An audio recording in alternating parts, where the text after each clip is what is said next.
Hey, I just read an article in the news that your company is hiring for a data encoder. I would like to apply for a position as a data encoder. I believe that I am suitable for this kind of job. That's why I am sending you my self-video application and resume. But before that, I am going to introduce first myself and about my submitted resume in your company. I am Angelica Enrico Ramos, at the age of 17, height of 5'1", from Barangay Calamias, Lipa City, with a course of Latinized Education Program for Bachelor of Science in Computer Science in Lipa City Public College.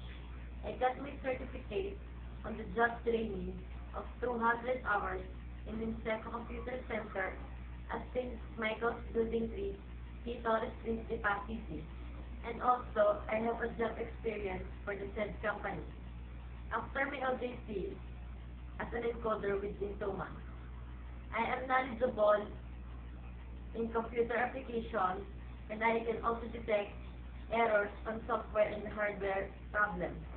I am good in written and spoken English fluently with good human relations.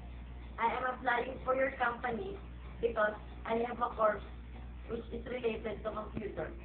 I choose your company because I believe that I am suitable for a position I am applying for. I would be glad to meet you at your most convenient time. You can call me at my cell phone number 0929-6941-901 or email me at mj_rms@yahoo.com. I am hoping for your preferable approach. Thank you. Tama na.